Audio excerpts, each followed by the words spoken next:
Repeat. Arjuna uvacha स्थितप्रज्ञस्य का भाषा समाधिस्थस्य केशव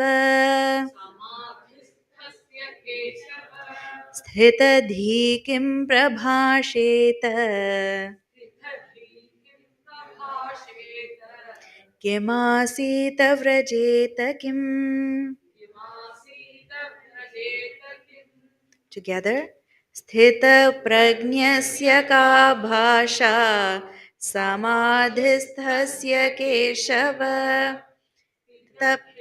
किं प्रभाषेत किमासीत व्रजेत किम्.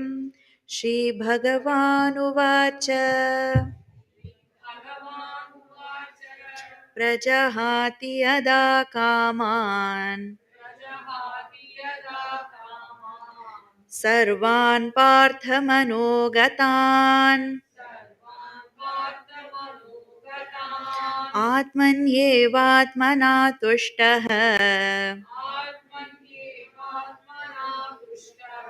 स्थितप्रज्ञस्तदोच्यते. Together. प्रजहाति यदा कामान् सर्वान् पार्थमनोगतान् आत्मन्येवात्मना तुष्टः स्थितप्रज्ञस्तदोच्यते. दुःखेष्वनुद्विग्नमनाः सुखेषु विगतस्पृहः वीतरागभयक्रोधः स्थितधीर्मुनिरुच्यते. दुःखेष्वनुद्विग्नमनाः सुखेषु विगतस्पृहः वीतरागभयक्रोधः स्थितधीर्मुनिरुच्यते. यः सर्वत्राणभिस्नेहः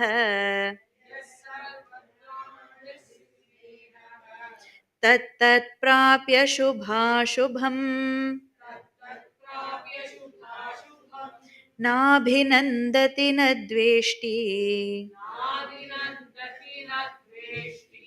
तस्य प्रज्ञा प्रतिष्ठिता. यः सर्वत्राणभिस्नेहः तत्तत्प्राप्य शुभाशुभम् नाभिनन्दति न द्वेष्टि तस्य प्रज्ञा प्रतिष्ठिता. Very good. So again, these qualities of the realized one, which become then the lakshanas of this realized one, become the sadhanas or practices for all of us. Okay? Because by following that which they have done, we also can gain that vision that they have. And this is very, very simple principle, because even if you are watching, see, if you're looking at the athletes, or you're seeing how did this person become a great piano player or a great musician. How did they become a great musician? I practice every day. How long did you practice? I practice 2 hours every day. Oh, then I know if I also want to become such a musician, I also must practice 2 hours every day. I also have to practice every day. Once I saw interview with, I think, Louis Armstrong. He used to play the, not Neil Armstrong who went to space.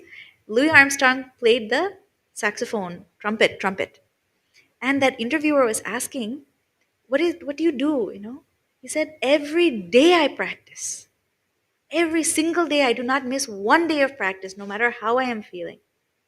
Because he was such a great musician. Not if we want to be indifferent musician, then if we remember, we will practice.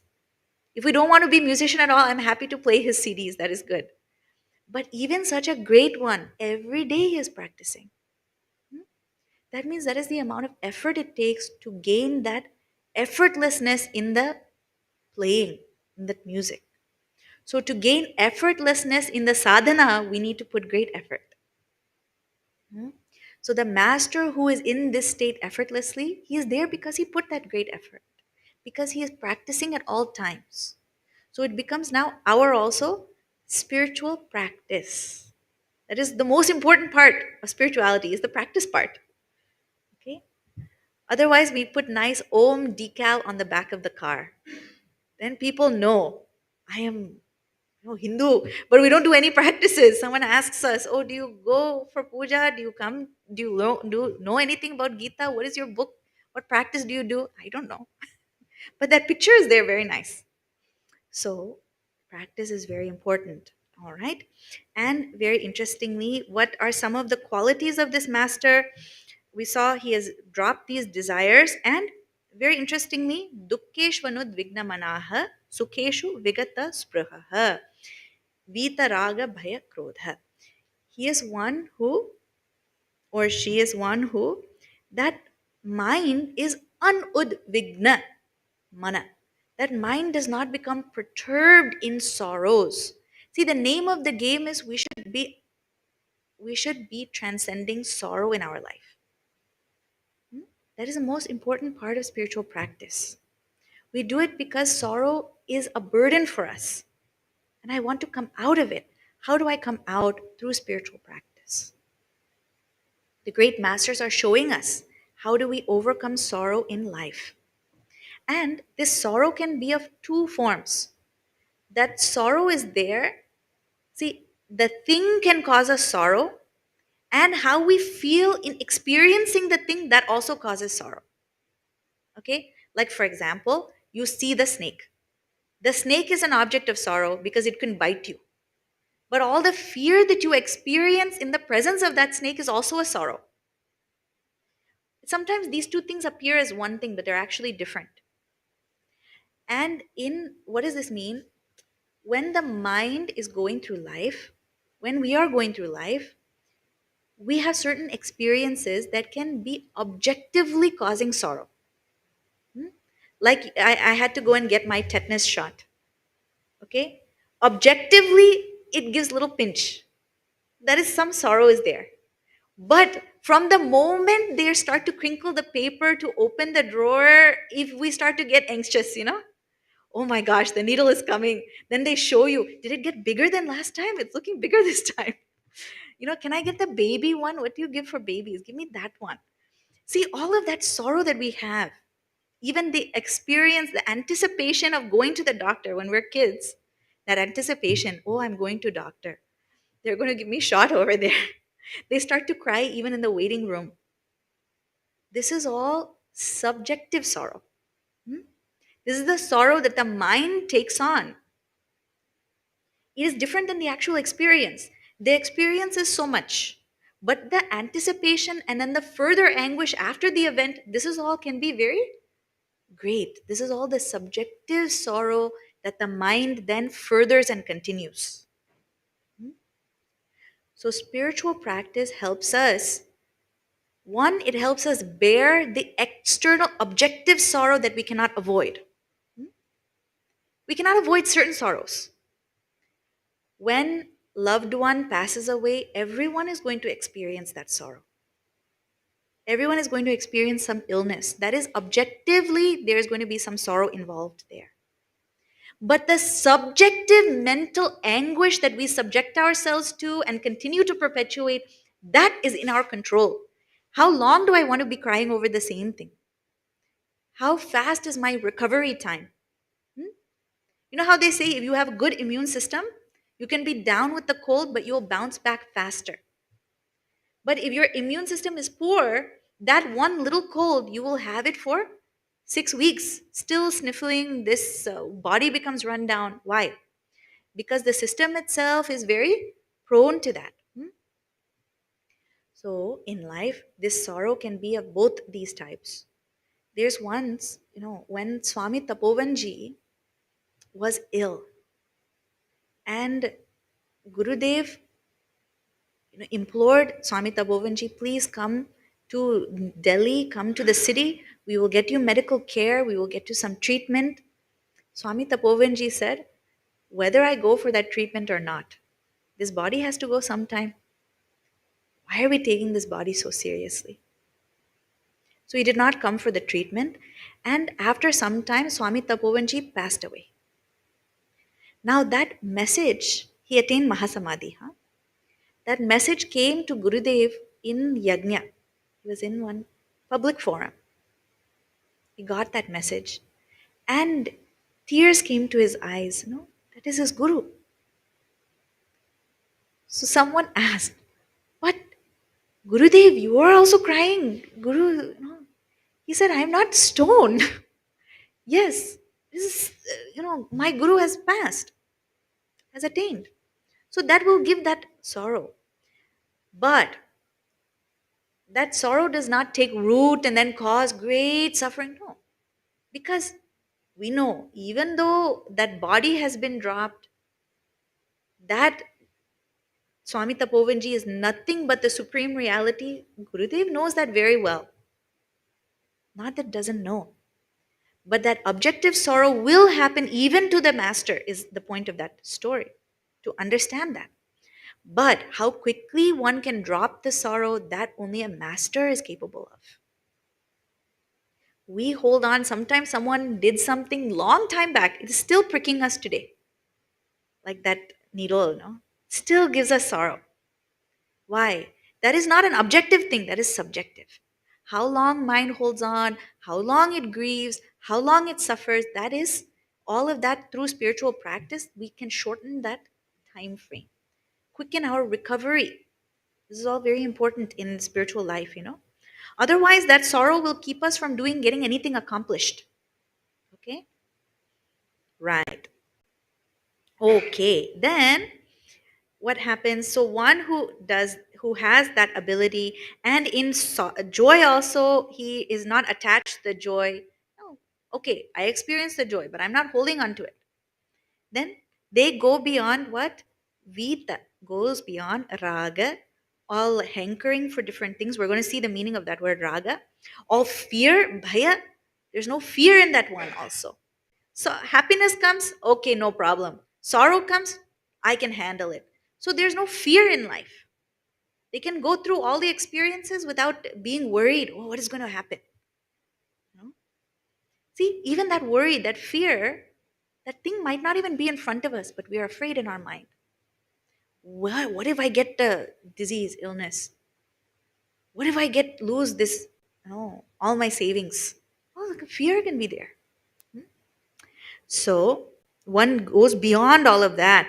And therefore, because that fear is not there, no anger, meaning strong emotion also does not arise, that one is sthitadihi. Mind is very steady, balanced, stable. That one, whether he attains some shubha, all good thing, or ashubha, even if some difficult circumstance comes, they are not agitated. So very nicely it says, mind becomes agitated by these different sense contexts. Okay, sometimes you're very very cold, so you start to freeze. Then you say, why don't they turn up the heater in this place? What kind of people are managing this building? I'm going to go and leave a letter for them, and they're going to hear from me. All of that is mental. We're adding to that. So he does not become agitated. That is the key here. Ya sarvatran abhisneha tattat prapya shubha ashubha. Sarvatra, whatever comes there, not worried.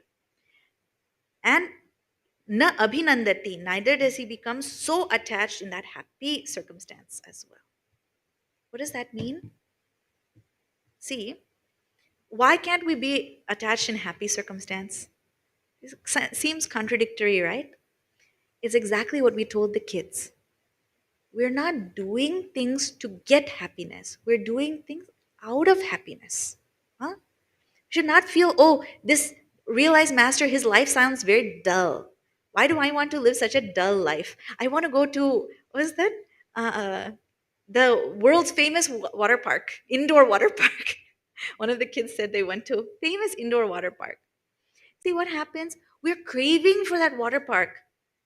Oh, I must go. I must have, I want to go on all the slides, tall slide, small slide, all of them I want to go. Then someone tells me you can't go. There's great, flooding or something.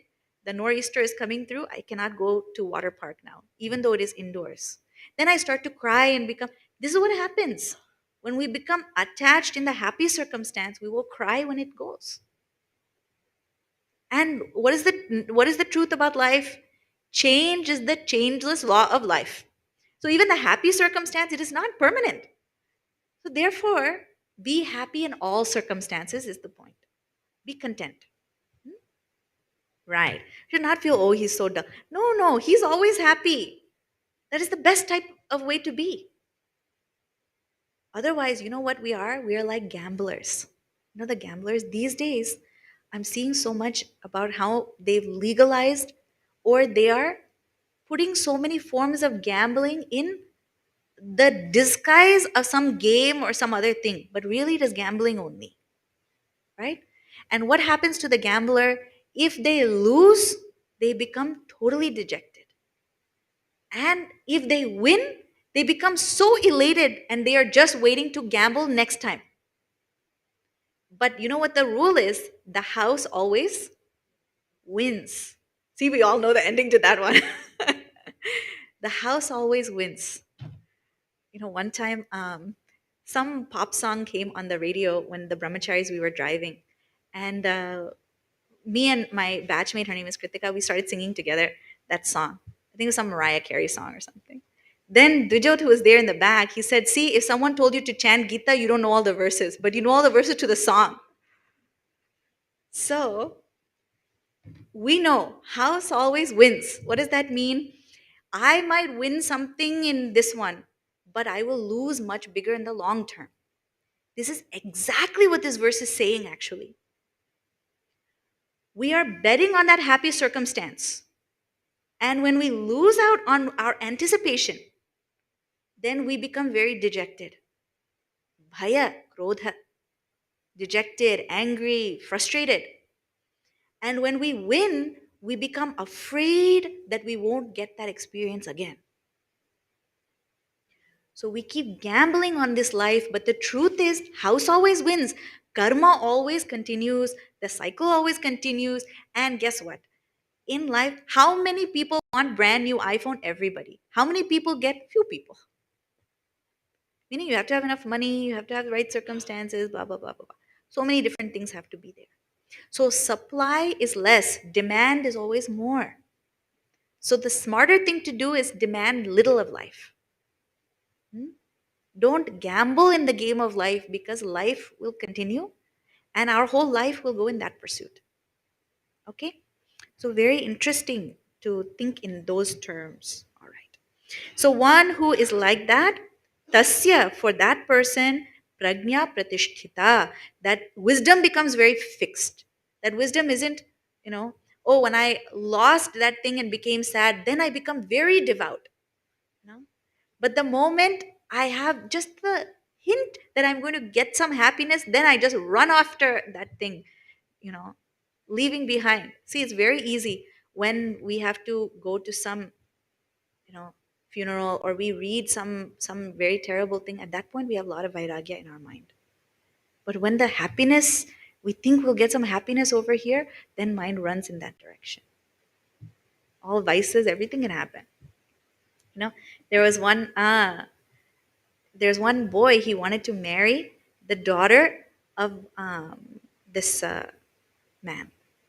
So the father wanted to ask all the questions. He wanted to find out, is this boy going to be good or not, this young man? So he said, do you have any bad habits? Young man said, no, no, no, no. He said, what? You don't smoke? No, no, no, I don't smoke. Do you do any drugs? No, no, absolutely not. Do you gamble? No, no, no. Do you eat meat? No, no, I don't. Do you have any vices? Do you do anything that is bad? I said, no, I don't. He said, are you sure you don't have any bad habits? I said, actually, I have one bad habit. I said, what bad habit do you have? I lie sometimes. Meaning, all the other things he said he didn't do, we don't know if they're true or not. It's actually why honesty is most important quality to have. But this is what happens. All those little vices, why are they there? Because we think I'll get some happiness through them. Actually, the exact opposite is going to happen. Okay? So then, what is now the next key? These two verses, people like them very much because the turtle comes here. We saw it last time, but we're going to go now into the bhashya, into the meaning for that. Yada samharate chayam कूर्मोऽङ्गानीव सर्वशः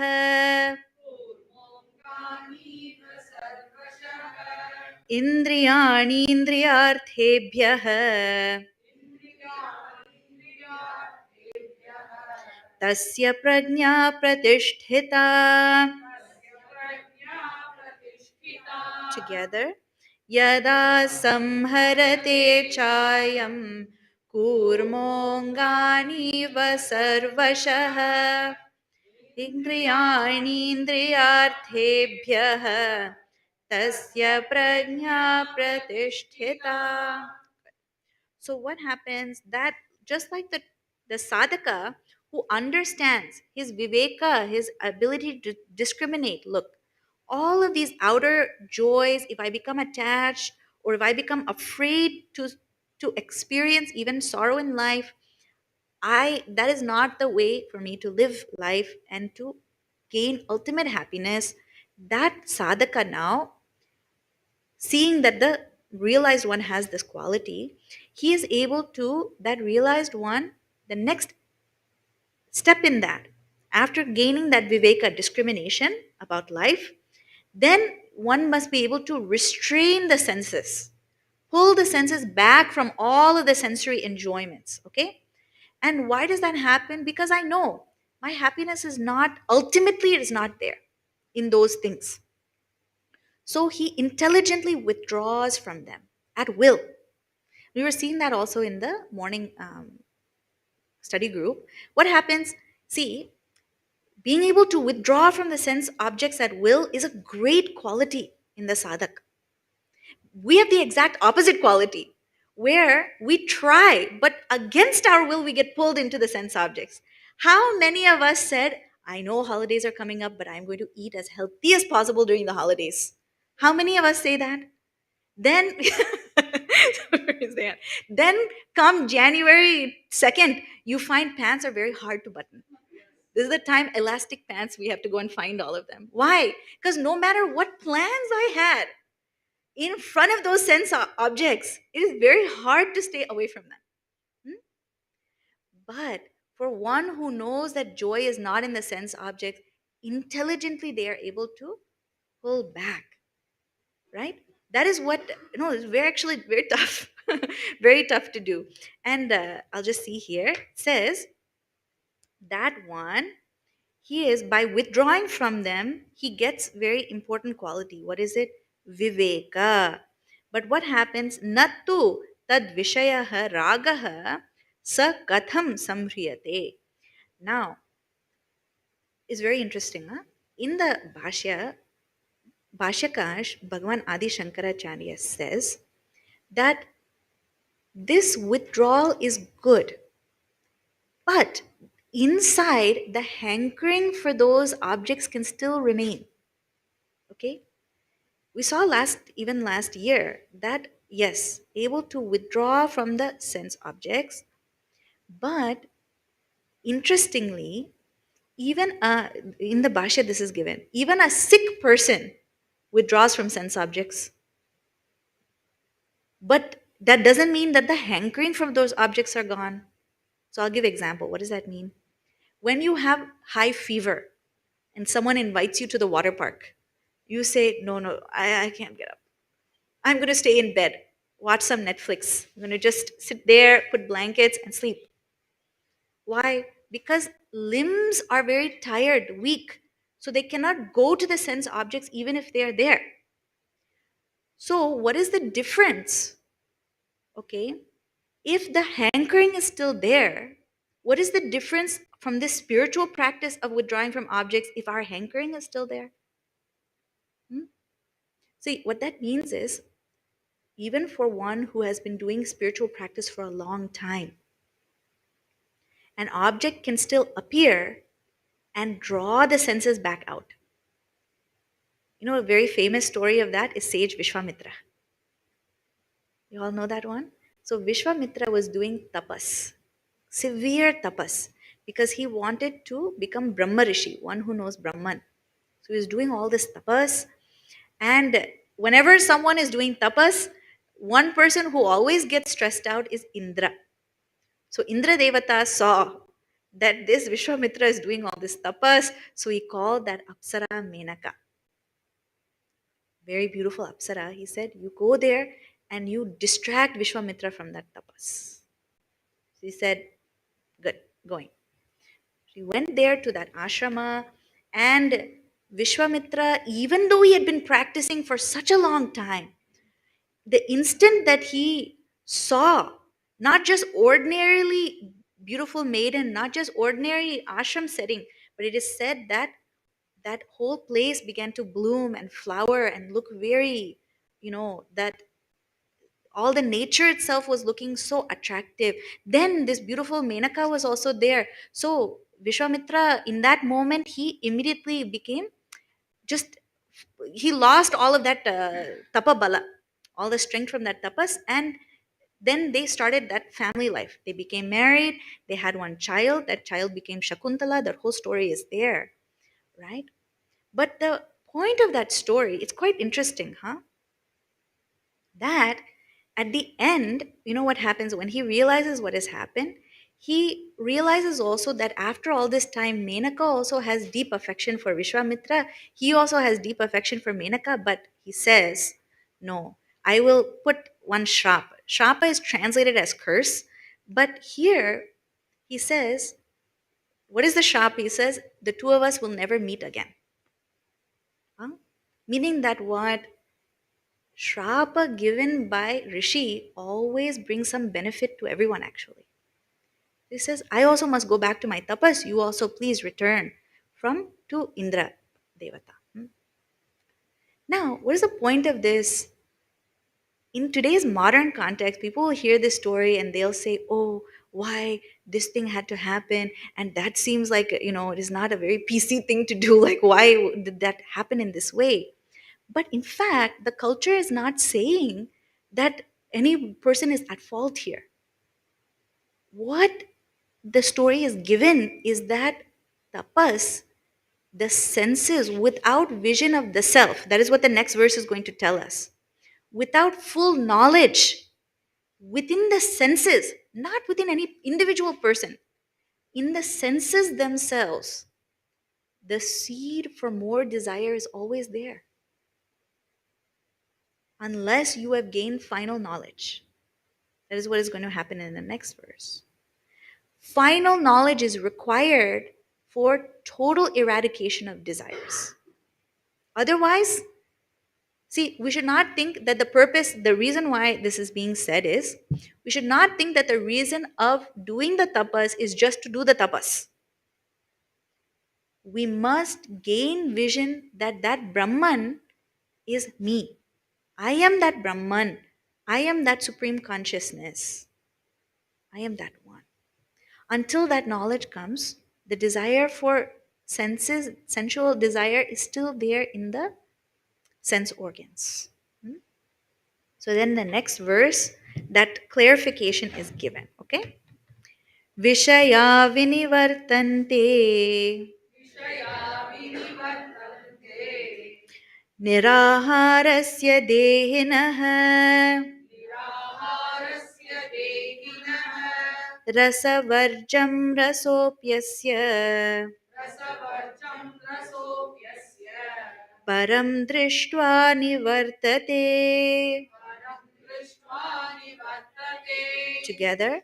Vishaya vinivartante niraharasya dehinah rasavarjam rasopyasya param drishtva nivartate. So it says, this is very wonderful.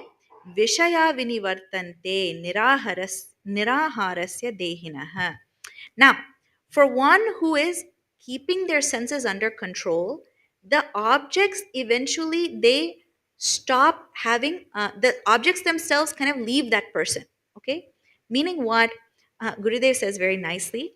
You're going to see now in the study class that it is like going to the store.